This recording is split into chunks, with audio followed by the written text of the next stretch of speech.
২০২৫ সনের জুন মাসের ১৩ তারিখ লন্ডনের একটি হোটেলে বিএনপির ভারপ্রাপ্ত চেয়ারম্যান জনাব তারেক রহমান এবং বর্তমান অন্তর্বর্তীকালীন সরকারের মুখ্য ব্যক্তিত্ব ডক্টর মোহাম্মদ ইউনূসের মধ্যে যে বৈঠক হলো, একান্ত ঘরোয়া বৈঠক হলো, এই বৈঠকের ফলে আমরা যতটুকু জানতে পেরেছি, এখন পর্যন্ত আমি এই ভিডিও শুক্রবারই করছি, ১৩ তারিখই করছি, সেখানে সবাই যেটা আশা করেছিল বা আন্দাজ করেছিল সেটা হলো যে ডক্টর মোহাম্মদ ইউনূস বিএনপির চাপে জুন থেকে যেহেতু নেমে এপ্রিলে চলে এসেছেন, ২০২৬ সনে তিনি ডিটারমাইন্ড ছিলেন যে জুন মাসের ৩০ তারিখের মধ্যে তিনি নির্বাচন করবেন।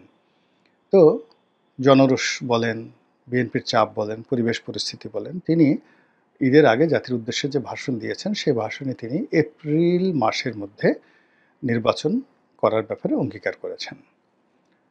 তো এটা বিএনপির মধ্যে নিদারুণ নেতিবাচক প্রতিক্রিয়া তৈরি করেছে।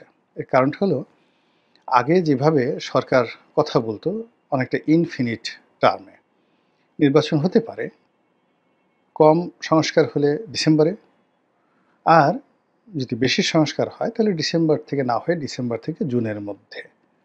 তো সেক্ষেত্রে জানুয়ারি মাসে হতে পারত, ফেব্রুয়ারি মাসে হতে পারত, উনি যেভাবে কথা বলেছেন একেবারে সর্বশেষ জুনের মধ্যে। কিন্তু যখন তিনি সেই সম্ভাবনাটাকে, অর্থাৎ ডিসেম্বর থেকে জুনের মধ্যে সম্ভাবনাটাকে একেবারে কনক্রিট 4 মাস পিছিয়ে নিয়ে, ডিসেম্বর থেকে 4 মাস পিছিয়ে নিয়ে এপ্রিল মাসে নিয়ে গেলেন, তখন বিএনপি মূল্য করলো যে এটা একটা ছলচাতুরি, এটা বিএনপিকে ঠকানোর একটা প্রচেষ্টা, এটা নির্বাচনকে বানচালার একটা প্রচেষ্টা, এবং ডিসেম্বরের মধ্যে নির্বাচন না হলে বিএনপি আর জীবনে ক্ষমতা আসতে পারবে না। ফলে ভীষণভাবে বিএনপি প্রতিক্রিয়া দেখালো এবং ডক্টর মোহাম্মদ ইউনূসের সেই বক্তব্যকে বলতে গেলে অনেকটা তারা বলার চেষ্টা করলো যে এটা একটা ধাপ্পাবাজি, অসৌজন্যমূলক বক্তব্য, ইত্যাদি ইত্যাদি নানা রকম। তেমনি ঈদুল আজহার আগে রাজনৈতিক পরিস্থিতি ভীষণ রকম উত্তাল ছিল।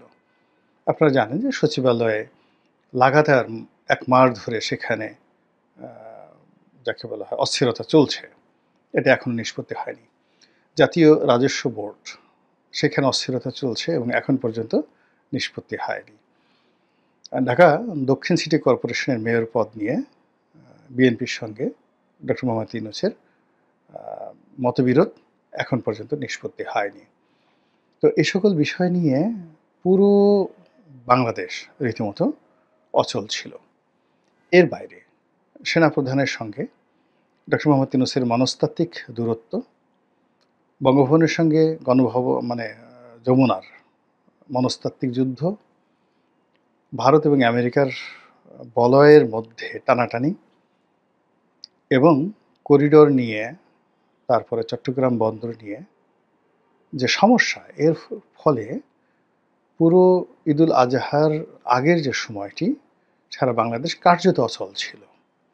No revenue, no work, no development, no loan, no nothing, মানে কোনো কর্মসংস্থান থেকে শুরু করে বাংলাদেশ কিছু না করে কেবলমাত্র দৈনিক 3 বেলা খাবার খাওয়া, প্রাকৃতিক কর্ম করা, এর মধ্যে মানুষ তার জীবন সীমাবদ্ধ রেখেছিল। আর শঙ্কা নিয়ে, আতঙ্ক নিয়ে, ভয় নিয়ে অপেক্ষা করছিল কখন না জানি কি ঘটে যায়। তারা একবার উত্তরপাড়ার দিকে তাকায়, একবার যমুনার দিকে তাকায়, একবার দক্ষিণ সিটি কর্পোরেশনের দিকে তাকায়, আর একবার এরশাকের দিকে তাকায়, আবার উপদেষ্টাদের দিকে তাকায়। আসলে এই জিনিসগুলো যখন চলছিল তখন ঈদের একটা লম্বা ছুটি, 10 দিন। তো এই 10 দিনের মধ্যে অনেক কিছু হতে পারত, অনেক কিছু হতে পারত। এর কারণ হলো যে মানুষ গ্রামে চলে গেছে, রাজধানী অনেকটা ফাঁকা। তো এই সময়টিতে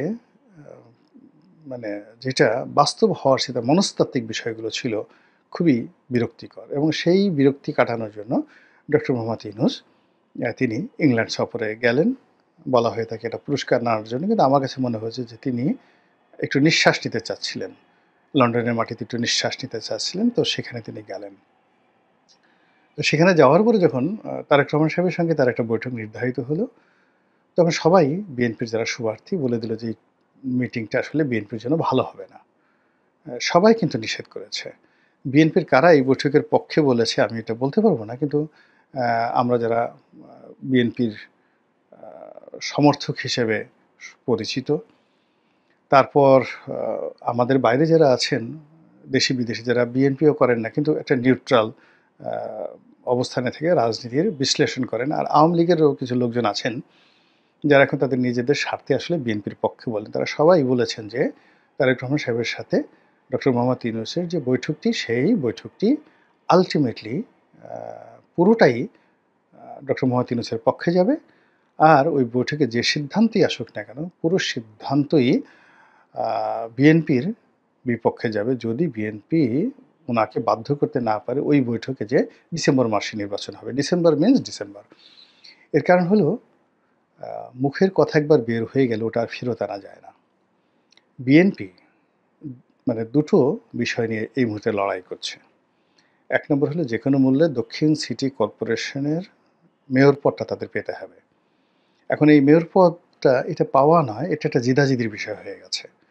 এটি একটি শক্তি প্রদর্শনের বিষয় হয়ে গেছে, এটি জয় পরাজয়ের বিষয় হয়ে গেছে, সরকার বনাম বিএনপি, এটার একটা সেটেলমেন্ট হতে হবে। তো এখানে যদি এরশাদকে নিয়োগ না দেওয়া হয় বা এরশাদ যদি এই দাবিটা আদায় করতে না পারে, ইট মিনস এখানে বিএনপির এই জায়গাটাতে পরাজিত হলো। ২ নম্বর হলো যে বিএনপির যাকে বলা হয় চেয়ারপারসন, ভারপ্রাপ্ত চেয়ারম্যান এবং চেয়ারপারসন বেগম খালেদা জিয়া, নিঃসন্দেহে তারা চিন্তা ভাবনা করে কথাবার্তা বলে সর্বশেষ যে বৈঠকটা হলো, বিএনপির যে সমাবেশ হলো, মহাসমাবেশ, তারুণ্যের মহাসমাবেশ, তো সেখানে জনাব তারেক রহমান সাহেব যখন ডিসেম্বর মাসে নির্বাচন হতে হবে এই কথা বলে সরকারকে একেবারে ফাইনাল বলে দিলেন যে হবে না, এর বাইরে হবে না। এবং যা হয়, বিএনপির শীর্ষ পর্যায়ের থেকে যখন এরকম একটা সিদ্ধান্ত এলো, বিএনপি সব নেতারা বললেন যে ডিসেম্বরের মধ্যে যদি নির্বাচন না হয় তারা নিজেরাই শিডিউল ঘোষণা করবেন, তারপর শেষে এটা করবেন ওটা করবেন। তো সেই যে একটা বিএনপির মধ্যে একটা জিহাদি জোশ, এই জিহাদি জোশটি যদি বিএনপি আপহোল্ড করতে না পারে তাহলে এই সরকারের কাছ থেকে বিএনপি আসলে কিছুই পাবে না। আর সরকার যদি যে কোনোভাবে বিএনপিকে এই ডিসেম্বরের বাইরে নিয়ে জানুয়ারি মাসে নিতে পারে, জানুয়ারির ১ তারিখে নিতে পারে, ফেব্রুয়ারি মাসে ১ তারিখে নিতে পারে, ওটা সরকারের একটা ক্রেডিট, এবং সেই কাজটি কিন্তু সরকার এই তারেক রহমান সাহেবের সাথে বৈঠকে করে ফেলল। এখন বৈঠকের আগে যারা মানে রাজনৈতিক বিশ্লেষক তারা সবাই বলার চেষ্টা করেছেন যে এখানে একটা মাঝামাঝি জায়গায় আসবে ফলাফল, অর্থাৎ ফেব্রুয়ারি মাসে হবে। এখন দেখুন, ফেব্রুয়ারি মাসে নির্বাচনের কথা কিন্তু জামাত বলেছে, জামাতের কথা মানে এনসিপির কথা, আর এনসিপির কথা ডক্টর মোহাম্মদ ইউনূসের কথা। কিন্তু ঘুরে ঘুরে এই যে একটা বৈঠক হলো ঢাক ঢোল পিটিয়ে, এবং সেখানে সেই জামাতের ফাঁদেই বিএনপি পা দিল। এবং সবচেয়ে বড় ব্যাপার হলো যে এখানে যে কথাটি ডক্টর মোহাম্মদ ইউনূস বলেছেন, এটি বিএনপির জন্য রীতিমতো একটা মরণ ফাঁদ। সেখানে বলেছেন, প্রেসে আমরা যেটা দেখলাম যে ফেব্রুয়ারি মাসে নির্বাচন হতে পারে শর্ত সাপেক্ষে। এবং এখানে তারেক রহমান সাহেব যে বক্তব্য দিয়েছেন সেটা হলো যে যদি নির্বাচনটা এপ্রিলে হয়, ওই সময় একটা আবহাওয়া বিরূপ থাকবে, রোজা একটা চাপ থাকবে, ঈদের একটা চাপ থাকবে, ওর মধ্যে ইলেকশন হবে না, তারাবির নামাজ থাকবে। তো এটার উত্তরে ডক্টর মোহাম্মদ ইউনূস বলেছেন, হ্যাঁ তা তো বটেই, তা তো বটেই, ঠিক ঠিক ঠিক। এবং এই কথা শুনে বিএনপির লোক মহা খুশি যে হ্যাঁ, তারেক রহমান সাহেবের এই বক্তব্যে তিনি একমত প্রকাশ করেছেন। সেকেন্ড থিং হলো যে ফেব্রুয়ারি মাসে যে নির্বাচন, সেই নির্বাচনটা তো ফেব্রুয়ারি মাসে, ওটা তো মানে বিএনপির দাবির মধ্যেই ছিল না, ওটা জামাতের দাবি, বিএনপি তো সেটা মানেনি। আর ওটা ডক্টর মোহাম্মদ ইউনূসের দাবি। এখন সেটা বিএনপি কে রাজি করার জন্য তারা তো অনেক আগের থেকেই ফেব্রুয়ারি মাসে নিঃশর্তভাবে আনকন্ডিশনাল ইলেকশন দেওয়ার জন্য মনে মনে তারা প্ল্যান করে রেখেছে, এবং সেভাবে তারা প্রচার চালাচ্ছে। জামাতের মুখ দিয়ে তারা আগে বলাচ্ছে, অন্যান্য লোকের মুখ দিয়ে আগে বলাচ্ছে যে একটা ফেব্রুয়ারি মাসে নির্বাচন হতে পারে গ্রহণযোগ্য, এটা ফেব্রুয়ারিতে হলে ভালো হয়। কিন্তু ডক্টর মোহাম্মদ ইউনূসের, তিনি যে বিশ্বমানের খেলোয়াড় এবং তিনি যে এখানে জয়লাভ করলেন তার প্রমাণ হলো তাদের যে এটাতে তিনরা দেওয়ার জন্য একেবারে আনকন্ডিশনাল ফেব্রুয়ারি মাসে নির্বাচন দেওয়ার জন্য যারা ১০ পায়ে দাঁড়িয়েছিলেন, তাদের কাজই হলো বিএনপি যে আল্টিমেট টাইম দিয়েছে, এই আল্টিমেট টাইম থেকে তাদেরকে বের করে আনা এবং সেটা তারা করেছেন এখন ফেব্রুয়ারি মাসে। আর ব্যক্তিগতভাবে ডক্টর মোহাম্মদ ইউনূসের যে সফলতা সেটা হলো তিনি এখানে একটা শর্ত জুড়ে দিয়েছেন। শর্তটা হলো যে তিনি তো ইতিমধ্যে ঘোষণা দিয়েছেন এপ্রিল মাসে নির্বাচন হবে এবং সেই নির্বাচনের জন্য ইতিমধ্যে নির্বাচন কমিশন প্রস্তুতি শুরু করেছে। তো এখন সেই প্রস্তুতি যদি ঠিকমতো চলতে থাকে, সবকিছু ঠিকঠাক থাকে, তাহলে ফেব্রুয়ারি মাসে নির্বাচন হতে পারে। তো ওই একই কথা কিন্তু ঠিক সেম রইল। মানে ডিসেম্বর থেকে জুনের মধ্যে নির্বাচন, বেশি সংস্কার চাইলে এটা হবে, বিচার চাইলে এটা হবে, ওইটা হবে, ইত্যাদি ইত্যাদি। তো এখানেও তিনি সেই সকল কথার মধ্যে একটা যদি কিন্তু শর্ত জুড়ে দিলেন। ফলে কি হচ্ছে, ডিসেম্বর মাসে তো নির্বাচন কমিশন প্রস্তুতি নিতে পারবে না। এখন নির্বাচন কমিশন যদি প্রস্তুতি না নিতে পারে তাহলে ফেব্রুয়ারি মাসে নির্বাচন করার জন্য তো নির্বাচন কমিশন প্রস্তুত হতে পারবে না, প্রস্তুতি নিতে পারবে না। কিন্তু ইতিমধ্যে তারেক রহমান সাহেব, তার তো একটা সম্মান আছে, তিনি ডক্টর মোহাম্মদ ইউনূসের সাথে বৈঠক করেছেন। তো রাতারাতি আগামী ১-২ মাস তো আসলে বিএনপির পক্ষে কোনো নেতিবাচক প্রতিক্রিয়া দেখানো সম্ভব নয়, বা ওখানে যে ধরনের বক্তব্য দিয়ে আসছেন সেটার অ্যাগেনস্টে তিনি তো আর দ্বিতীয় কাউন্টার কথা বলতে পারবেন না। এখন আগামীতে তিনি যেভাবে ধরেন প্ল্যাকার্ড করে যে তিনি একেবারে একটা স্লোগানই বানিয়ে ফেলেছেন। এটা কি তিনি বানিয়েছেন না তার দলের লোক বানিয়েছেন বলতে পারবো না, যে মানে ইন্টারিম গভর্নমেন্ট, শুনো ইন্টারিম ডিসেম্বরেই নির্বাচন, এরকম একটা কি যেন বানিয়েছেন তারা আর কি। তো যাই হোক, এখন সেখানে তারা ডিসেম্বরকে যেখানে একেবারে রেড মার্ক দিয়ে এর বাইরে যাওয়া যাবে না, তো সেখান থেকে আবার নিজেরাই চলে গেছেন ফেব্রুয়ারিতে এবং অ্যাগ্রি করেছেন। এখন ২ দিন পরে তারা এই ফেব্রুয়ারি মাসে এই নির্বাচন হয়ে যাবে, এটার অ্যাগেনস্টে আবার তো ডিসেম্বরে ফিরে আসতে পারবে না। তো আগামীতে এই সরকারের সাথে তারা বিরোধ ক্ষেত্রে যদি কোনো একটা ব্যাপারে বিরোধ হয়, সেই বিরোধের ক্ষেত্রে তো তারা দ্বিতীয়বার কোনো অ্যাকশনে যেতে পারছে না। আর তারা মানে এই যে এখন ফেব্রুয়ারিটাকে মেনে নিল, তাহলে কি হলো যে ডিসেম্বরে তারা আল্টিমেট টাইম দিয়ে তারা আবার ফেব্রুয়ারিতে চলে গেল।